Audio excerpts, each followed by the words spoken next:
Hi guys, I am Divya. Welcome to my channel score with Divya. I hope आप लोग सब ठीक होंगे।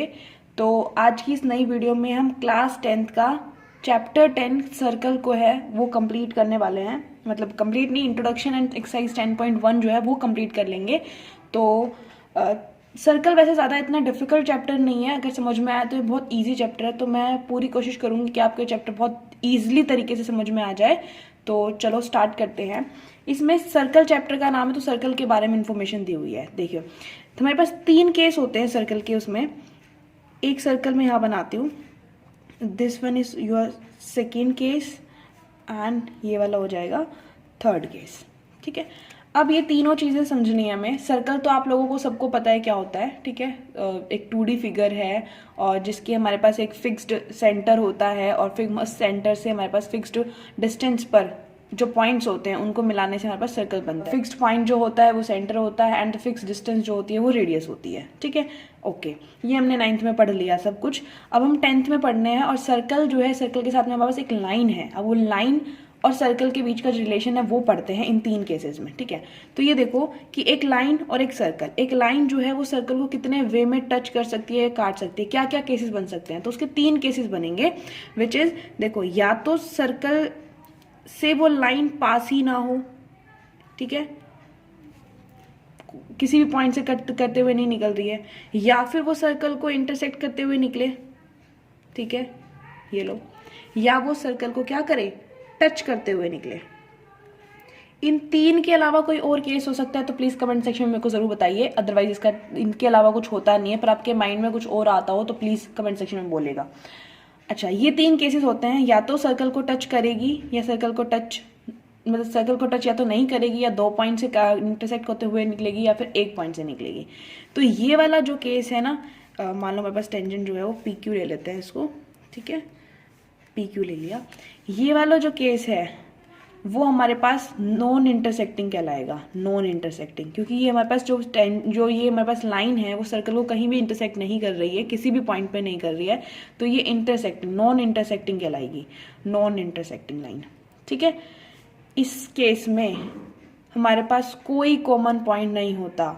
यहाँ पे मैं लिख सकती हूँ द लाइन, लाइन का नाम लिख देती हूँ PQ, and circle have no common point, no N no no 9 नहीं, नो कॉमन पॉइंट्स। ठीक है, नो कॉमन पॉइंट्स, कोई कॉमन पॉइंट्स नहीं होता। कॉमन पॉइंट तब होते जब ये किसी को कट करके निकले। ठीक है, जैसे मैं सेकंड पार्ट में समझाती हूँ अभी। ठीक, अब ये देखो, मान लो ये इसने A पॉइंट पे काट दिया और यहाँ पे इसने B पॉइंट पे इसको इंटरसेक्ट कर दिया। ठीक है, इस वाले केस में आ जाओ। इस वाले केस में क्या होता है, इसमें सर्कल को देखो, जब कोई लाइन सर्कल को 2 पॉइंट पर इंटरसेक्ट करती है तो वो हमारे पास सीकेंट कहलाती है। वो लाइन हमारे पास सीकेंट कहलाती है। ये हमारे पास नॉन इंटरसेक्टिंग लाइन थी, और जब एक लाइन सर्कल को 2 पॉइंट पर कट करती है, इंटरसेक्ट करती है, तो वो सीकेंट कहलाती है। तो यहाँ पे मैं लिख देती हूँ PQ is a secant, PQ is a secant. Got it? अच्छा, सीकेंट ऑफ द सर्कल लिख सकते हो, सीकेंट ऑफ द सर्कल। ठीक है, इसमें जो कॉमन पॉइंट है वो कितने हैं, यहां लिख सकते हो the line PQ and circle have 2 common points, 2 common points. यहाँ पे सर्कल के और सीकेंट के, यानी जो PQ लाइन हो रही है उसके 2 कॉमन पॉइंट्स है, विच इज कौन कौन से, जो हमें फिगर में दिखाई दे रहे हैं, एक तो A और एक ये वाला B। तो जो 2 कॉमन पॉइंट है वो है A एंड B।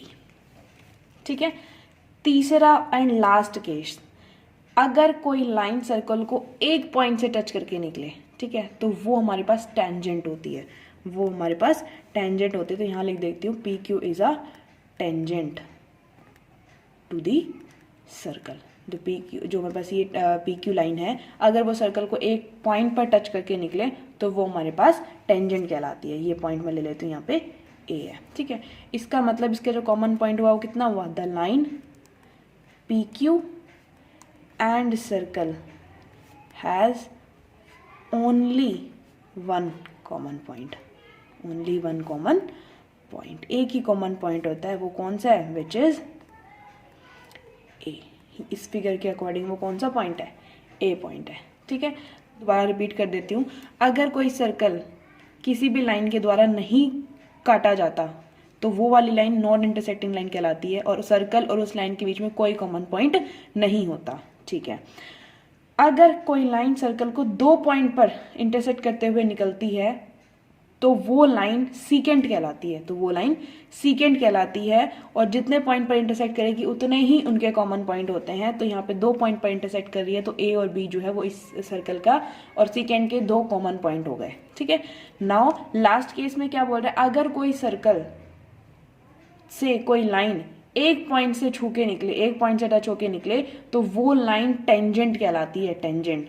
और क्योंकि एक ही पॉइंट पर उसको छू के निकल रही है, चाहे इंटरसेक्ट करके निकल रही है, जैसे भी है, तो वो जो है टेंजेंट कहलाती है और उसका सिर्फ एक ही कॉमन पॉइंट होता है, उसका सिर्फ एक ही कॉमन पॉइंट होता है। तो हमें इस चैप्टर में सिर्फ इस थर्ड केस के बारे में पढ़ना है।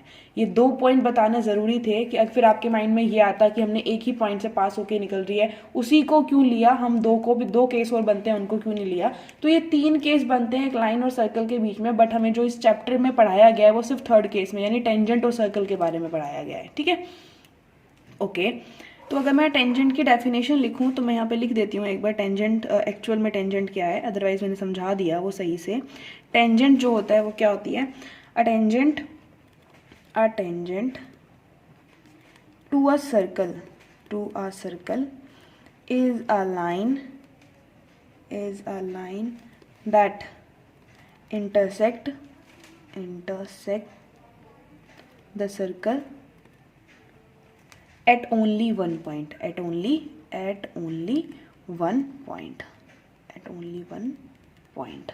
ठीक है, मैंने भी यहाँ पे बताया आपको कि जैसे यहाँ पे एक ही पॉइंट से टच होके निकल रही है, टच होने का मतलब इंटरसेक्ट करना है। ठीक है, टच होके निकल रही है, वो एक ही पॉइंट से जब टच होके निकले, इंटरसेक्ट होके निकले, तो वो टेंजेंट कहलाता है। तो बने यहीं अब एक इंपॉर्टेंट पॉइंट स्टार मार्क करके लिख रही हूँ कि पहले लिख देती हूँ, चलो। देयर इज ओनली वन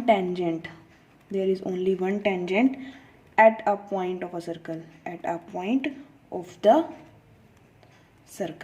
मतलब सर्कल के एक पॉइंट से सिर्फ एक ही टेंजेंट को पास कराया जा सकता है, उसके अलावा कोई दूसरी पॉइंट से, उस पॉइंट से दूसरी टेंजेंट को पास नहीं करा सकते। एक पॉइंट से एक ही टेंजेंट पास होगा। There is only one tangent at a point of the circle, circle के एक पॉइंट से एक ही टेंजेंट को हम पास करा सकते हैं। ठीक है, जैसे मैं फिगर बना के दिखाती हूँ आपको। मान लो मेरे पास ये सर्कल है, ठीक है, ये सर्कल है, ठीक है। इस सर्कल से मैंने ये पॉइंट ले लिया मैंने ए, इससे मैंने एक टेंजेंट पास करा दी।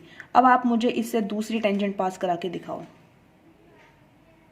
ठीक है, अगर मैं इस सर्कल को ऐसे, मतलब इस लाइन को ऐसे लेके जाऊं ऐसे, तो देखो इसका जो टेंजेंट पॉइंट है ना, ये हो गया, ये वाला पॉइंट हो गया। इस पॉइंट का भी नाम होता है, वो मैं बताऊंगी भी आगे। ये जो पॉइंट है ना, इससे पास हो रही है, इससे पास नहीं हुई, जो मेरे पास पहले से पॉइंट था। अगर मैं इससे एक और लाइन पास कराना चाहूँ इसी पॉइंट से, तो मैं ऐसे निकालती हूँ। ठीक है, अगर मैं इसको ऐसे निकालती हूँ ना, तो वो यहाँ पे भी टच हो रही है और यहाँ पे भी टच हो रही है, तो ये टेंजेंट नहीं हुई, ये तो सीकेंट हो गई, क्योंकि वो पॉइंट यहाँ से और यहाँ से दोनों से पास हो रही है। ठीक है, अगर मैं कहीं और से लेके आऊँ, अच्छा मैं इसको ऐसे लेके आती हूँ, ऐसे लेके आती हूँ, तो देखो ये यहाँ पे और यहाँ पे 2 जगह टच हो रही है, तो इसमें क्या हुआ कि ये सीकेंट बन जाती है इस केस में, क्योंकि ये सर्कल से 2 पॉइंट से पास हो रही है, 2 पॉइंट को इंटरसेक्ट कर रही है। तो हमारे पास जो कंक्लूजन निकल के आया वो ये निकल गया है कि एक पॉइंट से एक ही टेंजेंट पास की जा सकती है एक सर्कल में। ठीक है, ओके। हाँ, तो थ्योरी में इतना ही है, बस एक चीज़ और रह गई, मैं बता देती हूँ कि जब टेंजेंट सर्कल के जिस भी पॉइंट से पास होकर निकलेगी, मतलब जो उनका कॉमन पॉइंट होगा, that is point of contact, उसको हम पॉइंट ऑफ कॉन्टैक्ट बोलते हैं। पॉइंट ऑफ कॉन्टैक्ट मतलब वहाँ पर एक लाइन और सर्कल जो है वो कॉन्टैक्ट में आ रही है, तो इसलिए उसको पॉइंट ऑफ कॉन्टैक्ट बोला जाता है। दोबारा रिपीट कर देती हूँ, जब एक टेंजेंट सर्कल के जिस पॉइंट से पास होती है तो वो पॉइंट ऑफ कॉन्टैक्ट कहलाता है। ठीक है, चलो थ्योरी तो इतनी थी। अब इसकी ना थ्योरम 10.1 है, इंट्रोडक्शन में इतना ही है इसके में, तो हम इसकी थ्योरम 10.1 और जो 10.1 एक्सरसाइज है उन दोनों को इसी वीडियो में कवर कर लेते हैं। ठीक है, theorem 10.1, the tangent at any point of a circle is perpendicular to the radius through the point of contact. ये कह रहा है हमारे पास एक सर्कल है और सर्कल से कोई भी टेंजेंट पास हो रही हो किसी भी पॉइंट से, मान लो यहाँ से टेंजेंट पास हो रही है, किसी भी पॉइंट से करा सकते हो आप, यहाँ से, यहाँ से, यहाँ से, ऐसे कैसे भी, मैंने ये ले लिया, इस टेंजेंट को नाम दे देते हम एक्स वाई, ये हो गया सेंटर। ठीक है, फिर बोल रहा है कि ये जो टेंजेंट होती है वो परपेंडिकुलर होती है अगर कोई रेडियस इसके पॉइंट ऑफ कांटेक्ट पर डाला जाए तो। ठीक है, यानी मैं बोल सकती हूँ यहाँ पे कि जो टेंजेंट है वो परपेंडिकुलर होती है अगर रेडियस जो है वो पॉइंट ऑफ कांटेक्ट पर डले, यानी यहाँ पर जो है वो 90 डिग्री का एंगल बनता है। ये हमें प्रूफ करना है। वो ये बोल रहा है कि थ्योरम में कि ऐसा होता है, हमें प्रूफ करके दिखाना है कि ऐसा कैसे होता है। ठीक है, तो पहले यहाँ पे हम गिवन लिखते हैं। गिवन में क्या क्या है? गिवन में हमारे पास दिया हुआ है कि एक टेंजेंट है जो एक्स वाई है और हमारे पास एक रेडियस है जो ओ सेंटर से पास हो रहा है। तो हम यहाँ पे लिख देते हैं कि a circle with centre O, एक सर्कल है with centre O and a tangent, एक टेंजेंट है हमारे पास एक्स वाई, एक टेंजेंट है X Y, meet the circle at point P. मैंने लिखा कि एक सर्कल है जो सेंटर ओ के साथ है, मतलब सर्कल का सेंटर ओ है, और एक टेंजेंट है एक्स वाई। जो टेंजेंट एक्स वाई है वो हमारे पास इस सर्कल को पी पॉइंट पर, ये वाला पी पॉइंट है जो पॉइंट ऑफ कांटेक्ट है ना इसका, ये वाला पॉइंट मैंने पी ले लिया। तो ये पी जो रेडियस है हमारे पास वो इसको पी पॉइंट पे जो है मीट कर रही है, मिल रही है, इंटरसेक्ट कर रही है इस टेंजेंट को। ठीक है, प्रूफ करना है हमें। टू प्रूव में हम लिखेंगे क्या प्रूफ करना है कि हमारे पास ये ओपी जो है वो एक्स वाई के ऊपर परपेंडिकुलर है, ये प्रूफ करना है। ओपी जो है वो एक्स वाई के ऊपर परपेंडिकुलर है, ये प्रूफ करना है। ठीक है, ओपी मतलब रेडियस ही तो हो गई ना, तो रेडियस ही बारे में बात कर रहा है वो, ये रहा रेडियस, ये रही रेडियस। ठीक है, अब प्रूफ कैसे करना है इसको? ज्योमेट्री का ना एक सिंपल सा रूल है कि अगर ऐसे लाइन बनी हो और सेंटर से कोई लाइन पास हो रही तो सबसे शॉर्टेस्ट जो लाइन होगी ना उस टेंजेंट पर, उस लाइन इस वाले पे, ठीक है, वो परपेंडिकुलर होती है। तो बस हमें क्या करना है, दोबारा रिपीट कर देती हूँ पहले, चलो, कि एक लाइन हमारे पास, मान लो ये एक्स वाई है, इस पर कोई भी अगर लाइन डाली जा रही है सेंटर से तो वो सबसे छोटी लाइन जो होगी वो परपेंडिकुलर होती है। ठीक है, तो हम यहाँ पे, अच्छा इससे पहले ना हम कंस्ट्रक्शन कर लेते हैं। कंस्ट्रक्शन में हम लिख देते हैं कि हम ज्वाइन कर रहे हैं ओ क्यू को, मान लो एक पॉइंट लिया हमने तो ओ क्यू ले लेते हैं ज्वाइन, या फिर लिख दो ड्रॉ ओ क्यू, और यहाँ पे पॉइंट ले लेते हैं which intersect circle at point M. हमने एक टेंजेंट ड्रॉ कर ली, टेंजेंट नहीं बोलूँगी, एक लाइन ड्रॉ कर ली ओ क्यू जो सर्कल को एम पॉइंट पर क्या कर रही है, इंटरसेक्ट कर रही है। ठीक है, अब हम प्रूफ करते हैं इसको। मैंने अभी बताया कि इस लाइन पर जो सबसे सेंटर से जो लाइन डाली जाएगी अगर वो सबसे छोटी है तो वो परपेंडिकुलर होती है। ठीक है, तो अगर हम किसी भी तरीके से ये प्रूफ कर दें कि ओ क्यू जो है वो ओ पी से छोटी है तो इसका मतलब क्या होगा कि हमारे पास ये पी परपेंडिकुलर पे आ जाएगी टेंजेंट पे। ठीक है, क्यों, मैं चाहे ओ क्यू बना लूँ, चाहे यहाँ से कोई और बना लूँ, चाहे ऐसे बना लूँ, ऐसे बना लूँ, कहीं भी बना लूँ, लेकिन अगर मैंने इसको छोटा प्रूफ कर दिया तो इसका मतलब ये क्या हो जाएगा, परपेंडिकुलर प्रूफ हो जाएगा। तो इससे मैं क्या कर रही हूँ, ओ क्यू से इसको छोटा प्रूफ कर देते हैं। ठीक है, प्रूफ में हम सबसे पहले लिखते हैं कि O P is equals to O M, O P is equals to O M. पता तो चली गया होगा कैसे, क्योंकि रेडियाई है सर्कल की, रेडियाई ऑफ द सर्कल। ठीक है, इसलिए दोनों इक्वल है। ओके, अब यहाँ पे देखो कि ओ पी जो है वो स्मॉलर देन है किससे, ओ क्यू से। ओ पी जो है वो छोटी है ओ क्यू से, क्लियरली दिख रहा है। ठीक है, अच्छा, अब अगर ओ पी ओ क्यू से छोटी है, ओ पी ओ क्यू से छोटी है, ठीक है, सॉरी ओ पी मत लिखो, यहाँ ओ एम लिखो। ठीक है, हमें तो प्रूफ करना है ना, तो अगर हमें फिगर में दिख रहा है लेकिन हम प्रूफ करना चाह रहे हैं ना उसको। ठीक है, तो ओ एम जो है वो ओ क्यू से छोटा है, देख लो बाहर जा रही है वो, तो ओ एम जो है वो ओ क्यू से छोटा है। ठीक है, अब हमें प्रूफ तो ये करना है ना कि ओ पी जो है वो ओ क्यू से छोटी है, तभी तो हमें बस पता चल जाएगा ना कि वो परपेंडिकुलर, क्योंकि शॉर्टेस्ट साइड आ जाएगी, ठीक, शॉर्टेस्ट लाइन आ जाएगी। ठीक है, तो अब देखो ओ पी और ओ एम को मैं ऑलरेडी इक्वल कर चुकी हूँ, तो मैं यहाँ पे ओ एम की जगह ओ पी को रिप्लेस कर देती हूँ, तो हमारे पास ओ पी जो है वो ओ क्यू से छोटी आ जाएगी। ठीक है, यहाँ पे लिख सकते हो कि ओ पी जो है वो ओ एम के इक्वल है। देन अगर ओ पी ओ क्यू से छोटी हो गई तो इसका मतलब हम क्या लिख देंगे कि चलो यहाँ पे लिख देते हैं O P is a shortest side, O P is a shortest side of the circle, hence हमने प्रूव कर दिया कि O P is perpendicular to tangent यानी एक्स वाई। ठीक है, प्रूफ्ड, इतना ही प्रूफ करना था। Now we start exercise 10.1। पहले कुछ में लिखा how many tangent a circle have, एक सर्कल के पास कितनी टेंजेंट है, ठीक है, मतलब एक सर्कल के पास कितनी टेंजेंट हो सकती है, कितनी टेंजेंट जो है वो पास हो सकती है, कितनी टेंजेंट्स बनाई जा सकती है एक सर्कल से। ठीक है, तो मान लो हमारे पास एक सर्कल है ये, ठीक है, इस सर्कल से आप कितनी टेंजेंट पास करा सकते हो, एक मैंने यहाँ से पास करा दी, एक मैंने यहाँ से पास करा दी, ये रहा पॉइंट ऑफ कॉन्टैक्ट, ये इसका पॉइंट ऑफ कॉन्टैक्ट, एक मैंने यहाँ से पास करा दी, एक मैंने यहाँ से पास करा दी, एक यहाँ से पास करा दी, एक यहाँ से पास करा दी, एक फिर मैंने ऐसे पास करा दी। तो इनफाइनाइट नंबर ऑफ टेंजेंट जो है एक सर्कल से पास हो सकती हैं। एक सर्कल जो है वो इनफाइनाइट टेंजेंट्स को अपने अंदर कंसीडर कर सकता है। ठीक है, तो यहाँ पे आएगा answer infinite number of tangents. Infinite number of tangent जो है एक सर्कल रख सकता है अपने पास। ठीक है, आगे लिखा है फिलअप बनना है। फर्स्ट में बोला a tangent to a circle intersect it dash points. एक टेंजेंट जो है सर्कल को कितने पॉइंट्स पर कट करती है, तो बताया तो भी ये टेंजेंट है, ऐसे पास होती है। ठीक है, तो ये कितने सर्कल पे, एक ही पॉइंट ऑफ कांटेक्ट होता है जहाँ से वो पास करते हैं, जहाँ से वो टेंजेंट सर्कल को टच करते हुए निकलेगी वो पॉइंट ऑफ कॉन्टैक्ट होता है, तो एक ही सर्कल से जाती है, A1 पॉइंट। ठीक है, नेक्स्ट बोल रहा है a line intersecting a circle in 2 points is called a. एक जो लाइन होती है वो सर्कल को जब 2 पॉइंट्स पे कट करे, यहाँ बना देती हूँ, ये एक सर्कल है। ठीक है, इस सर्कल में एक लाइन है जो सर्कल को 2 पॉइंट पर कट कर रही है, एक पॉइंट ये, एक पॉइंट ये, तो ये लाइन क्या कहलाती है, सीकेंट। मैंने बताया था कि जब एक लाइन सर्कल को 2 पॉइंट पर इंटरसेक्ट करती है तो वो लाइन सीकेंट कहलाती है। ठीक है, तो पॉइंट इज कॉल्ड सीकेंट।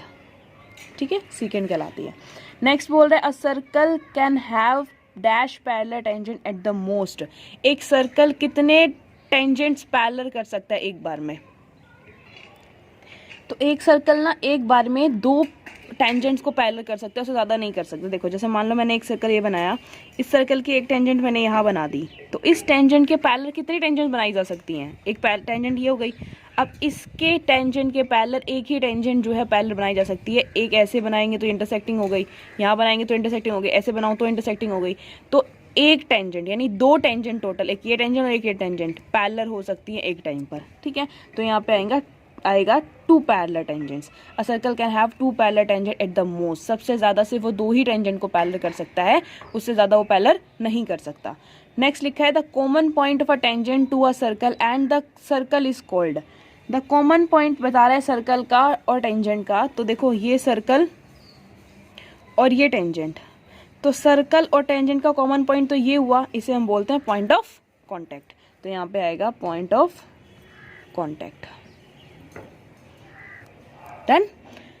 अब करते हैं इसका क्वेश्चन नंबर 3। लिखा हुआ है a tangent PQ at point P of a circle of radius 5 centimetre meets a line through the centre of a. ठीक है, हम एक बार सर्कल बनाने के लिए बोल रहा है। ठीक है, हमने एक सर्कल बना लिया, सर्कल बाद बोल रहा है कि एक टेंजेंट है PQ, टेंजेंट है एक PQ, ये लो ये Q, और मैंने यहाँ से इसलिए बनाई क्योंकि वो बोल रहा है कि at P of a circle of radius, यहाँ पे P बोल रहा है जहाँ से वो रेडियस के बारे में बात करेगा। ठीक है, तो PQ ये टेंजेंट हो गई हमारे पास। टेंजेंट यहाँ से भी हो सकती है, यहाँ से भी हो सकती है, अभी भी तो उसका कॉमन पॉइंट 1 ही है ना, तो ये भी टेंजेंट ही है। ठीक है, अब रेडियस बोल रहा है 5 सेंटीमीटर। अगर हम इस P पॉइंट को सेंटर से मिला देंगे तो हमारे पास जो रेडियस बनेगी वो आ गई 5 सेंटीमीटर। फिर लिखा है at point Q so that OQ। अब OQ को अगर मैं मिला दूँ, OQ को अगर मैं मिला दूँ तो वो हमें बोल रहा है कि ये 12 सेंटीमीटर है पूरा, ये पूरा OQ जो है वो 12 सेंटीमीटर है। लेंथ PQ फाइंड करनी है हमें, PQ की लेंथ। ऑप्शंस दिए हुए हैं 12, 13, 8.5 सेंटीमीटर एंड √119 सेंटीमीटर। इनमें से कौन सा हमारे पास PQ की लेंथ होगी।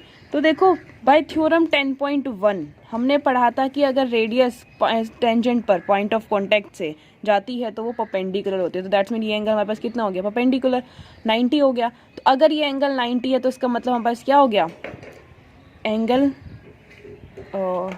OPQ is equals to 90। ठीक है, रीज़न हम लिखेंगे, काफ़ी लंबा लिखा जाएगा। Tangent at any point of a circle is perpendicular to the radius. बस इतना लिखने की ज़रूरत है। ठीक है, अगर ये 90 है तो इसका मतलब इन ट्राइंगल OPQ। अब OPQ में हम क्या लगा सकते हैं, पाइथागोरस लगा सकते हैं। पाइथागोरस अगर हम लगाएंगे तो देखो OQ सबसे बड़ी है, तो OQ का स्क्वायर जो है वो इक्वल हो जाएगा OP के स्क्वायर के प्लस PQ के स्क्वायर के। ओ क्यू का जो स्क्वायर है वो इज इक्वल हो जाएगा ओ पी का स्क्वायर प्लस पी क्यू का स्क्वायर। ठीक है, यहाँ लिख देंगे by Pythagoras theorem. Done. Okay, अब इनके वैल्यूज डालते हैं तो ओ पी फिर अपने पी क्यू अपने आप निकल जाएगा। तो ओ क्यू हो गया 12, तो 12 का स्क्वायर, ओ पी दिया हुआ है 5 तो 5 का स्क्वायर, पी क्यू तो हमें निकालना ही है तो लिख देते हैं 12 का स्क्वायर 144, 5 का स्क्वायर 25 प्लस पी क्यू का स्क्वायर। इसको इधर लेके आके माइनस करोगे तो ये आएगा हमारे पास, दोनों को माइनस करोगे तो आएगा 119 is equals to P Q का स्क्वायर। तो यहाँ पे कर लेते हैं पी क्यू स्क्वायर इधर जाएगा तो आएगा रूट में, तो इसका मतलब जो पी क्यू की लेंथ आएगी वो रूट 119 सेंटीमीटर आएगी। इसको रूट में चेंज करने की जरूरत नहीं क्योंकि मेरे पास ऑप्शन डी दिया हुआ है रूट 119 सेंटीमीटर। ठीक है, तो ये होगी मेरे पास पी क्यू की length. Now we move question number 4। Question number 4 हमारे पास ये रहा, लिखा है draw a circle and two lines parallel to a given line such that one is a tangent and the other is a secant of the circle. बोल रहा है कि एक सर्कल ड्रॉ करो। देखो ज़्यादा इंपॉर्टेंट क्वेश्चन ये है नहीं, ऐसा क्वेश्चन एग्जाम में आता नहीं है, बट मैं फिर भी बता देती हूँ। तो सिंपल सा क्वेश्चन करते हैं बिल्कुल। लिखा हुआ एक सर्कल ड्रॉ करो, जितने सेंटीमीटर का मतलब जितने रेडियस का आप चाहो उतने रेडियस का आप ड्रॉ कर लेना। मैं ऐसे हैंड से बना देती हूँ, कंपास से बना लीजिएगा। ठीक है, ये सर्कल मैंने ड्रॉ कर दिया। ठीक है, ये सर्कल ड्रॉ कर दिया और मान लो ये इसका क्या हो गया, सेंटर हो गया। अब वो बोल रहा है कि दो लाइन हमें पैरेलल ड्रॉ करनी है, उसमें से एक हमें क्या होनी चाहिए, टेंजेंट होनी चाहिए और एक हमें पास सीकेंट होनी चाहिए। ठीक है, लिखा हुआ है देखो, सर्कल ड्रॉ कर लो and two lines parallel to a given line. एक लाइन भी हमारे पास गिवन, मान लो वो गिवन लाइन हमारे पास ये रही, ये गिवन लाइन है, इसको हम एक्स वाई लेट कर लेते हैं। ठीक है, ये गिवन लाइन हो गई। अब इस लाइन के पैरेलल दो लाइन बनानी है, एक लाइन होनी चाहिए टेंजेंट और दूसरी होनी चाहिए हमारे पास सीकेंट। तो ये मान लो हमारे पास क्या हो गई, टेंजेंट। इसके पैरेलल है, बिल्कुल पैरेलल जाएगी। तो मान लो पी क्यू हमारे पास क्या हो गया, एक टेंजेंट। देखो ये आर पे टच करिए, पॉइंट ऑफ कांटेक्ट आर हो गया इसका। ठीक है, एक सीकेंट बनानी है तो यहाँ से पास करा दो, सीकेंट हो गई। देखो इस गिवन लाइन के पैरेलल हो गई ये और ठीक है ये, और दोनों भी आपस में पैरेलल है, गिवन लाइन के पैरेलल और सी ए वाली सीकेंट है क्योंकि देखो ये इस पॉइंट पे कट कर रही है तो इसको ए ले लो और ये बी ले लो। सिंपल सा क्वेश्चन था, ज़्यादा इंपॉर्टेंट था नहीं। ठीक है,